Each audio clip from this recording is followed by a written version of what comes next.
This is Nasha Kasha, Ukrainian Almanac. 28 minutes of stories for everyone about Ukrainian life. Nasha Kasha is heard on 16 campus and community radio stations from Newfoundland to British Columbia. I'm your reporter, Stefan Andrusiak, and this is episode 188. Today from Thunder Bay, we'll reprise a story you heard in November 2018 about a remote First Nations community called Marten Falls.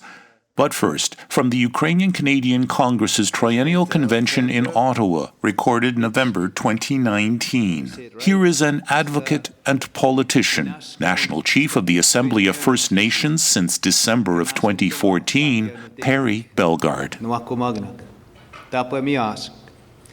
Ti algonquentia Anishinaabe nascomtin, no tainans manto nascomtin.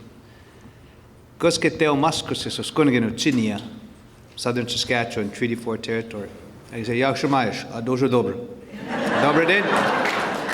Dobre din. I spoke a little Cree and a little bit Ukrainian, so I can say I'm a Ukrainian.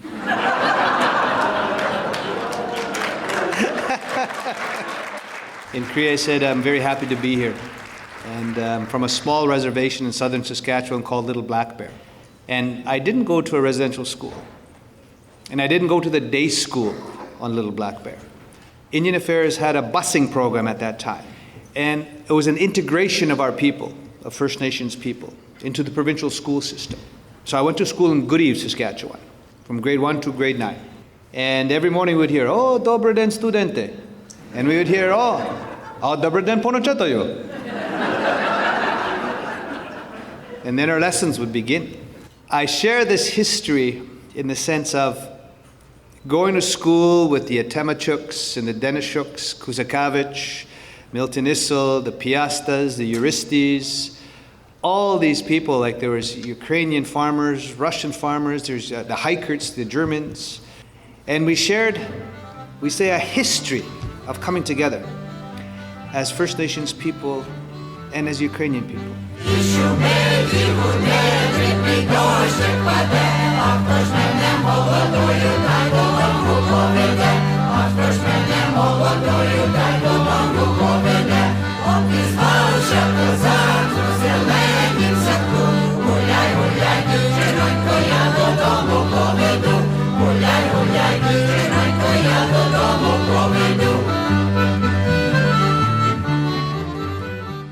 When you think back to the history, the starvation that your people endured in the 1930s, the genocide, how similar is that to our people? The First Nations people were starved with the killing of the buffalo in the prairies.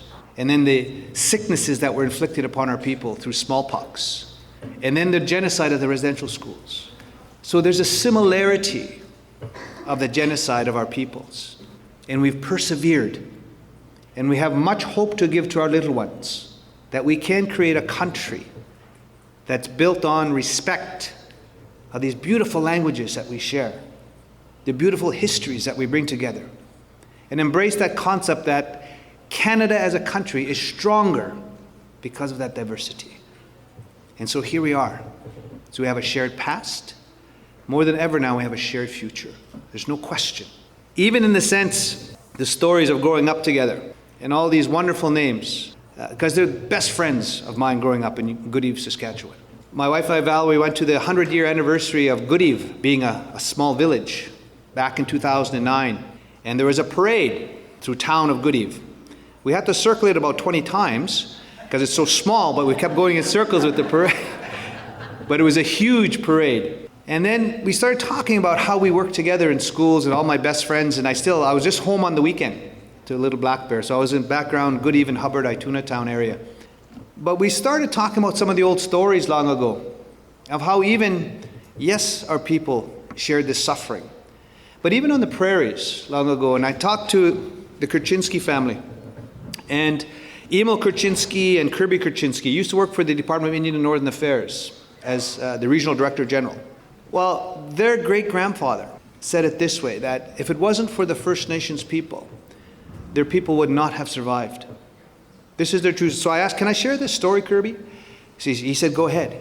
His great-grandpa and his great-grandma, they were on the prairies, but there was not a lot of housing and everything else. They come in to settle and farm So they had sod huts, but before the winter came, they were living basically in a hole with a buggy board over them. And they were hungry. So it was First Nations people that brought in food, venison, and everything else. And they helped them survive. So when they were the RDG for Indian Affairs, the Regional Director General, we got tons of support. Tons of support. Because we wouldn't be here as Kurchinskis if it was not for First Nations people. And so I share that story about how we have a shared past and a shared future, because even when I was a young boy growing up, how we trade with the local farmers, because we never had cattle, but they did. So we'd go trade for cream, fresh cream. Oh, that was good over porridge. Fresh cream, trade for deer meat. Everybody got along. Everybody worked together because we survived together. And of course, the First Nations people from Blackbird would be on the First Nations bus. But when we started making good friends, the white little boy on the Indian bus came home with me to the reserve, and then the Indian boy went on the Ukrainian bus over to Hubbard to go to the Rokish farm. So there was already a getting along and an integration. And the Ukrainian people were always close to me, and I close to them. The Chernetskys and the Bohes and another good Ukrainian family, friends of ours, John Hritzak and Judy Hritzak. They're in Regina. You look at it across Canada, and there's 634 First Nations across Canada. And we're about, I notice your statistics, about 1.3, 1.4 million people. Same with us. There's 203 First Nations in British Columbia, reservations. In Alberta, there's 47.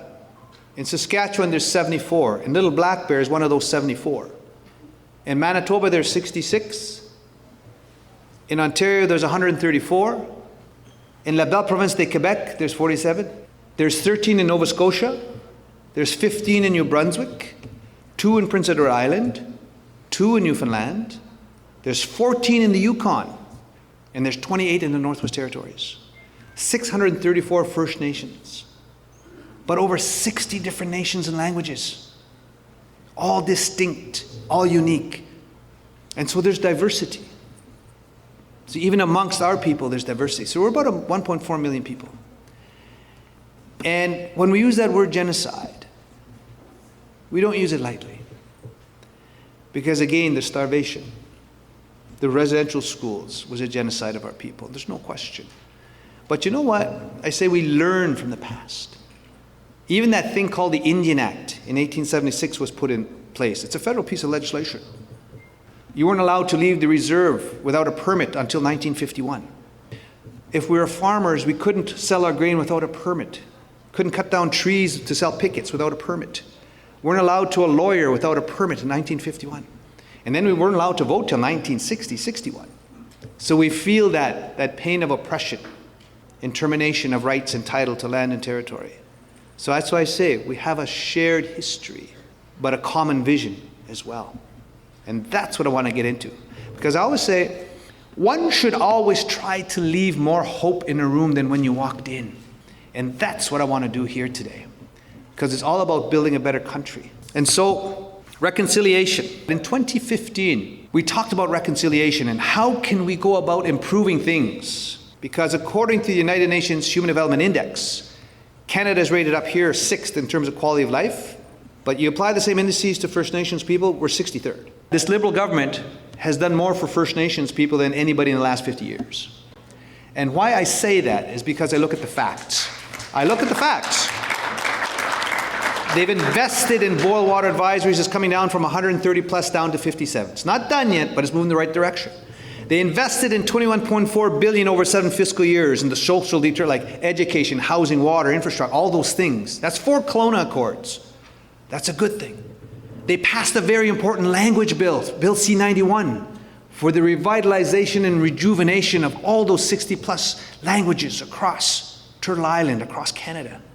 That's important because that's one of those 5 elements, right? Language, land, laws, people, government.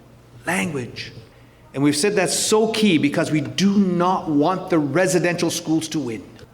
And they also passed Bill C-92, the effects of the residential schools, because of the genocide, the breakdown of identity, the breakdown of self, the breakdown of community, the breakdown of family. There's so much alcohol and drug abuse amongst our people, which results in a lot of our little ones being taken away into care. There's 40,000 First Nation children in foster care in the provinces. We need to fix that. Bill C-92. And so it's moving in the right way. But we're not done yet. So the theme I always say is maintain momentum. Yaradi, skazate, sashomi, bachimo, kroki, opravilnomo, napriemko.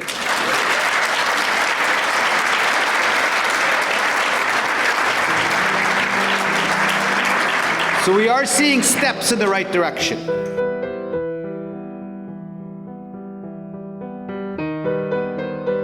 Nasha Kasha comes to you from CHRW 94.9 FM on the campus of Western University in London, Ontario, Canada.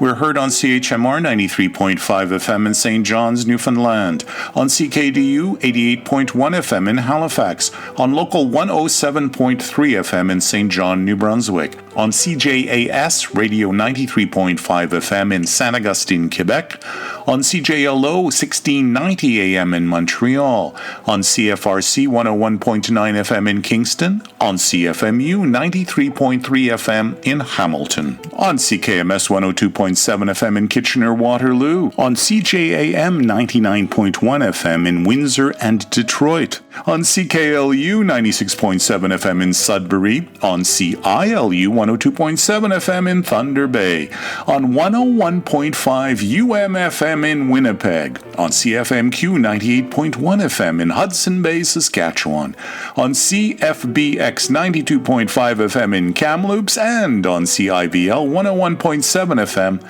in Abbotsford, British Columbia. And so, priorities going forward. Number one issue for all of us. Not only in Canada, but throughout the world. It's climate change.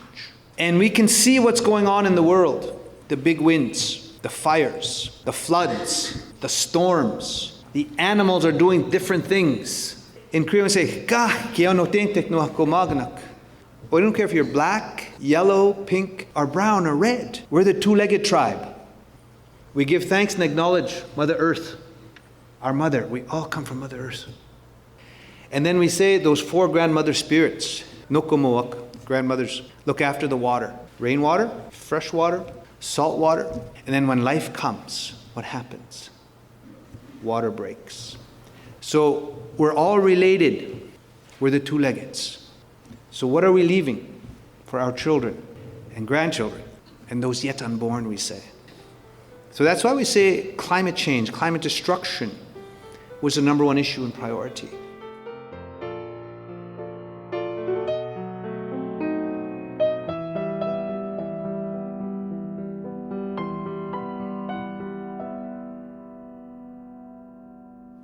Then we talked about restorative justice, because something is wrong in a system where we're 5% of the population, but 30, 40, some cases 50% of the jails are full.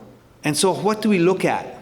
First Nations law, Creators law, in addition to common law and civil law. We want to start looking at that. And then we said, here's where we need your help. The UN Declaration on the Rights of Indigenous Peoples is a roadmap to reconciliation. So we need to see that federal legislation come into being. I also want to say 2019 is the year the Indigenous peoples' languages of the world. And that's where I need your help. Because I've said our languages in Canada are Canada's national treasures. They're not spoken anywhere else. We don't have a country called Cree, or Nakota, or Mi'kmaq, or Algonquin, or Halkamilam, Gitxsan, or Wet'suwet'en, or Dene. It's here. And so we have to do all we can to bring them back. So 1 year internationally, sure, it's a year of Indigenous languages. We want to lobby for that decade, and that's where we need to help each other. Because I heard earlier talk about how even Ukrainian's not strongly spoken as it used to be 30, 40 years ago. It used to be the number one language, right? Now it's kind of going down. But you can bring it back. You can bring it back. So my friends, my relatives, again, we have a shared past. But more importantly, we've got a shared future together. We are the two-legged tribe. And if you embrace that worldview, you can see we're all in it together. Not only in Canada, but throughout the world. Even in Ukraine. We have to work together to provide that hope for our children and grandchildren. And so I'm very honored to be here. I thank you for listening to my words. I'll say, Дякую and Slavia Ukraini. So far in the program, you've heard the selection See a Shooting Star, performed and composed by Evan Wish. And this is the Prince Albert Veselka Choir. Veselka means rainbow, and the song Ishumeki Hude is about a whole lot of noise and fuss.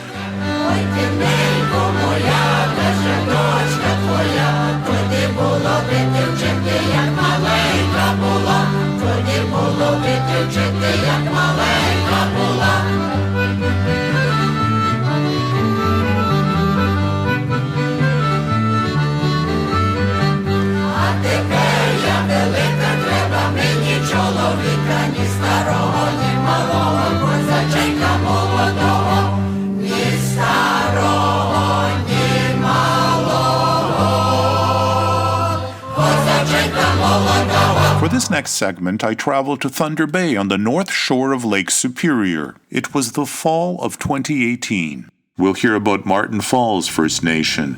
It's also known as Agoki Post. Agoki means Ojibwe. The fly-in community is far, far to the north of Thunder Bay. And there, life is about to change. Peel off the warning labels. Wear this mixture of frailties. Show our skin from under canvas. Feel everything between us.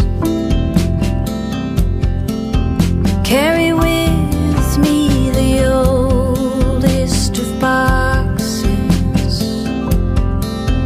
to the newest beginnings over continents and prairies and rivers.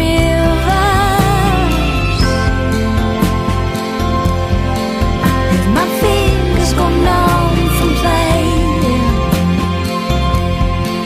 will you blow across the tips so I can feel?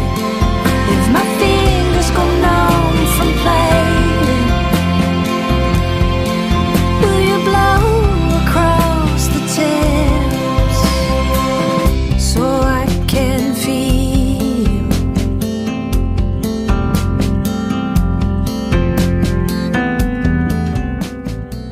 My name is Sandy Monius, and I'm the Education Director at Marten Falls. So we're in Thunder Bay. We're sitting in an office in Thunder Bay, but this is quite far away. It's actually in the Kenora, north of Kenora. Well, it's a fly-in community, 250 air miles northeast of Thunder Bay. You can fly from Thunder Bay, takes about an hour to get there, or you can fly from Nikina, which is directly south. Originally, Marten Falls was about 50 miles west of the present community, at the actual Marten Falls site, where you did have a waterfall.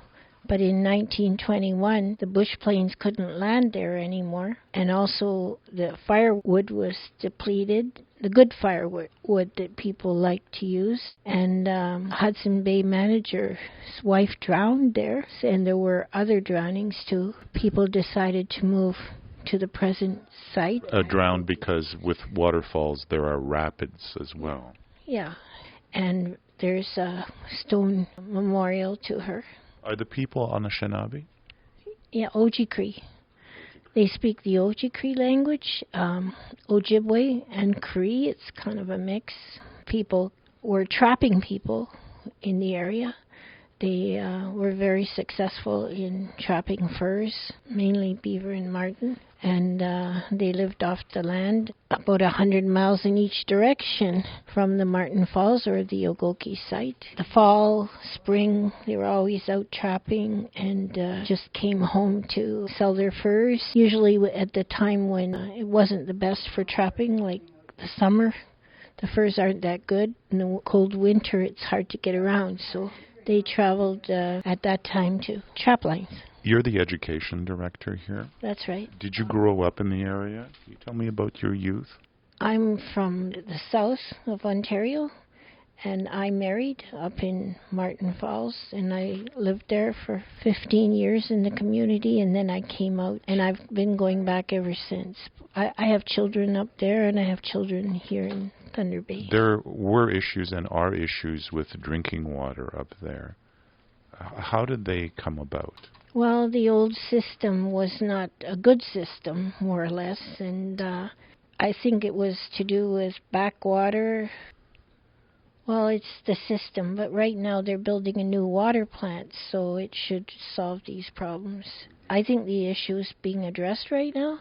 And you said that there's word about building a road as well. The Ring of Fire, which is chromium, nickel, copper deposit north of Agoki, about 100 miles. Of course, the government's interested in accessing this ore, and so are, of course, the mining companies. They've been talking about a road to this area, and which would include Ogoki, since it's probably a side road to Ogoki. Are the Marten Falls peoples in favor of the mining, or do they see this as a good, beneficial prosperity or an intrusion? It can be both. It would be a large influx of tourists and people disrupting the community, but it could also bring cheaper freight, cheaper transportation means. Right now it's like $325 to fly from Thunder Bay to Agoki, and it's $1 a pound for freight from Thunder Bay. And so far the water is also being flown in bottles. It is, until they get the new water plant going. What do you, as an educator, want people to understand about your people? Well, I think people in Ogoki need the same opportunities that people in the South have with regard to education, and the Internet's helping in this regard. All the high school kids have to fly out to get educated. We don't have a high school in Ogoki, so education is only up to grade 8. After that, the students have to board in Thunder Bay or Geraldton or other communities, which is very difficult and disruptive, and it's hard for the students. They get lonely. Not all positive influences. There are good experiences, but of course it's hard for young people to resist, all the temptations that a big city provides. People of Ukrainian heritage, when they can, they try to pass their language on to their children, and that's, in some cases that's very hard. How is language retention up there, or relearning the language? Well, you have a native language teacher in the school, the elementary school. There's a language revitalization project happening, and this project is not just Ogoki, but it's other communities as well. They have someone from New Zealand who's very successful in bringing the language back. Actually, they did it with the Maori language in New Zealand. In 1975, the majority of people spoke the language. Over 80% of the people spoke the language. That's not the case today. Was there a single factor or two that drew them away from that language? Was it media? Was it... No, well, like I said, students go away to high school. English, it's not, they don't speak their language when they're in town. What were your family's roots? You said you married into the First Nations. Yeah. Well, I was from Muskoka, so I was from the area, and I came up north, and I stayed up north, and I've lived in the area ever since. Is there something you'd like to leave as a thought as an educator, or just as someone who knows the experience and has lived it? Well, I think food is always important, and people up in Agoki, you see the high price of bringing food in, but they're used to traditional food, and having a simple, good diet. And I think Ukrainian people have a simple, good diet, with cabbage rolls and pierogies and all these different dishes that you hear about, and I enjoy myself. So I think we have a common interest there in good, simple food. If my fingers go numb from playing, will you blow across the tips so I can feel? If my fingers go numb from playing, will you blow across the tips?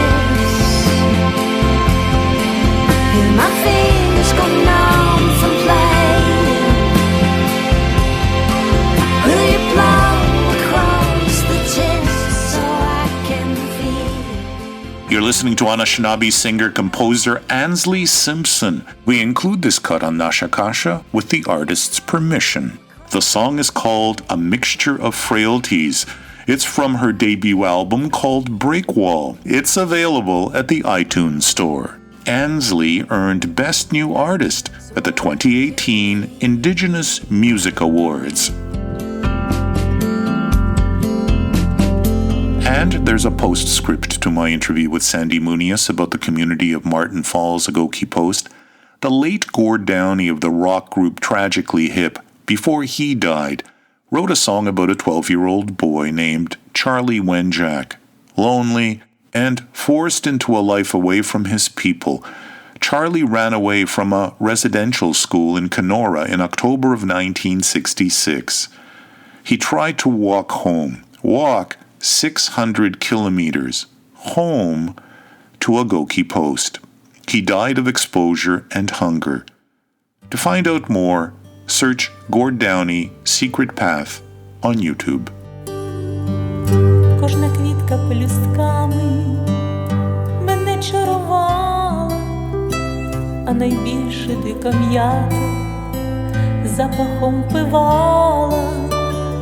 Польові ромашки гаданочку співали, а волошки з маками на вітрі гойдались.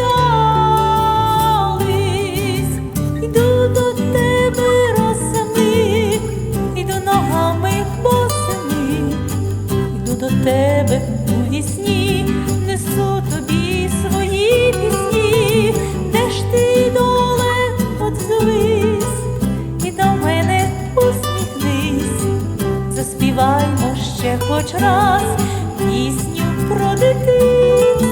From the album Poverninya, this is Lesya Piasta. Partial funding for Nasha Kasha comes from the Shevchenko Foundation. I'm your reporter Stefan Andrusyak. До милої зустрічі за тиждень часу, дорогі слухачі.